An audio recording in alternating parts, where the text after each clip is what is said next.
Hello, YouTube, YTPC. This is the Gentleman Scholar, and I just wanted to say hello.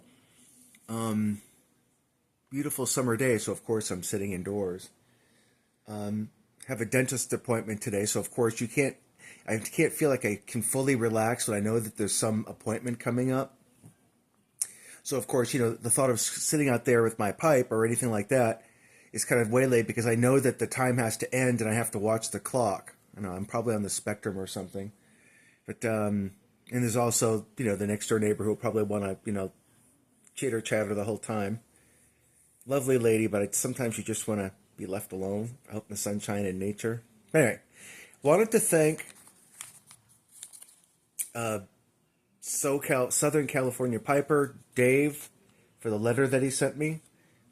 Really, really appreciate it. And of course, I'll be writing him back ASAP because that's what I do. Letter writing. I guess you could call it a hobby. People say it's a dying art, but there are some people who still do it, and I'm one of them. I may have mentioned him before in this channel, a Charlie Lame Deer, fellow pipe smoker, and yeah, that's pretty much all he did. I think he was on disability or retired or something, and he lived in this. He lived on a friend's property in a Coleman supply shed type thing, and he basically, was able to heat his place by using his friend's electricity, and he just basically sat there, had a dog, and he pretty much wrote letters all day. He would go into town, find the right type of paper. I'm trying to get this tilted right here. Yeah, he would buy the right kind of paper that a certain ink would go well with, that kind of thing. And yeah, and he would wax nostalgic about the whole thing when he wrote me the letter. So yeah, Charlie Lame Deer, very avid, very prolific letter writer, and I'm honored to God bless his soul, the Great Spirit bless his soul, whoever. I'm very glad to have received his letters. I've got dozens of them downstairs. Yeah, I had a dream last night. I dreamt that number one, I was living with my mom again, and that's normally not a desired thing in my dreams because my mom and I didn't get along. But we were back on a place here in Manchester, New Hampshire called Somerville Street. It's right across the street from St. Anthony's School, where I went to school for 2 years. Right next to a fire station. The building has since been torn down to extend that fire station. And well, granted, it was. I'm not going to say it was a hovel, but it was a tenement building, and it wasn't in one of the best neighborhoods in the world, but it wasn't the worst either. But anyway, in the dream, I found that I had moved back there. The building was still alive, but it had become like, how do I put this? It had become like luxury apartments. A lot of the old tenement building was still there, but it had these gigantic picture windows in the apartment that we used to have. So I'm like, oh wow, it's actually pretty nice here. And of course, I was living with my mom again. My mom passed away in 1998, I believe. But we're living in this place, and amazingly, we're getting along, which kind of blew my mind because we rarely ever got along. There were some smooth times, but it was always contentious, especially after I became a teenager. But yeah, we're getting along, and in this neighborhood, it's kind of a hard scrabble, slightly impoverished neighborhood. Um, there were a lot of Scottish people. You know how dreams are. They don't make a whole lot of sense, or they're not very logical. But it was almost like a bunch of Glaswegian people. Very very working class, very very plain spoken.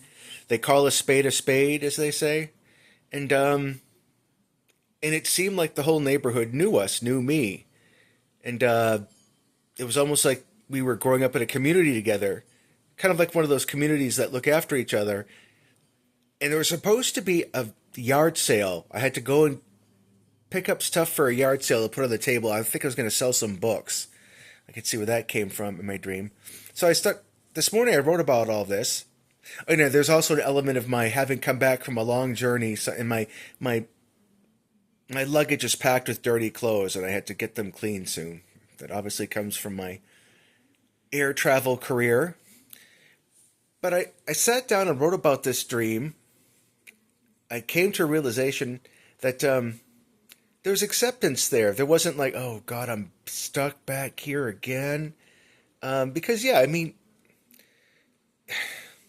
it might not have been a palace. It might not have been, the greatest zip code in the world, but there were many happy times there.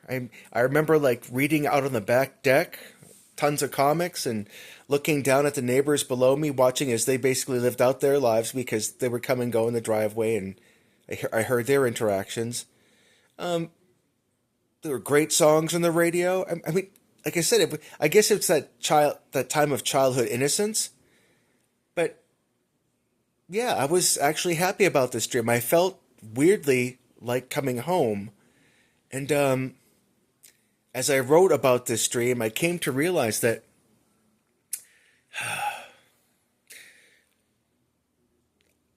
it was about acceptance. It was about, how do I put this? The dream wasn't about it wasn't about reaching some unattainable form of satisfaction, some kind of unattainable heaven where all the bliss resides. And in the meantime, you have to suffer till you get there. No. What the dream taught me is that heaven passes through. We get little slices of heaven down here in our mortal existence, like, say, an unexpected handshake from a stranger. Happened to me on the plane on an Orlando flight. Once this dad got his family and his brood all settled down, he just turned around and shook my hand. Didn't know me from Adam. Just that was his way of saying hello. A little thing, but it made my day. And why would this stranger shake my hand? I mean, he doesn't know me. But still, it was an act of grace and an act of kindness that really, really made my day together.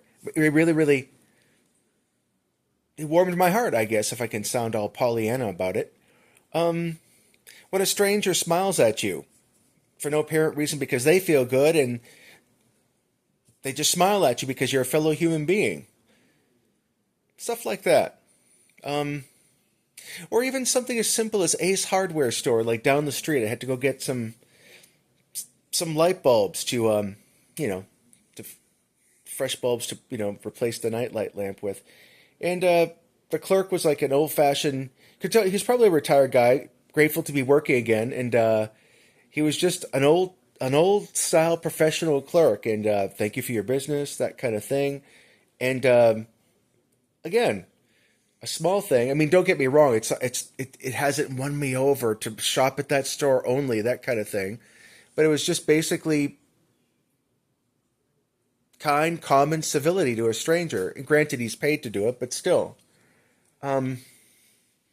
It's those little things we have to appreciate, I suppose. When a friend, unexpectedly sends you a book to read that you didn't ask for. Stuff like that. That stuff still exists, and that's the stuff that we have to be thankful for, I suppose. Well, when a friend sends you a letter. Yeah, I guess heaven's always here. It just comes in little slices and little doses, and you have to kind of appreciate them as they come. Maybe that's the whole point. And maybe the whole point is for us to create that little bit of heaven for other people too, as much as we can. And I granted that, while I'm not the most ebullient person in the world, the most cheerful, kind-hearted, loving, warming person in the world, maybe I should try doing that a little more on my own part, helping to bring a little tiny slice of heaven to this mortal plane, like a blissful paradise. Anyway, I don't know what I'm babbling about, so I'll just stop it there. But yeah, I mean, the dream made me feel good. There was acceptance there. There was joy. There was a feeling of home and belonging, especially moving back into a slightly upgraded tenement house that I used to live in, and my mom and I got along. So I don't know exactly what that dream is supposed to mean, but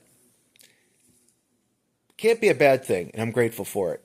Anyway, Take care, folks. We'll speak to you soon. Have a good one.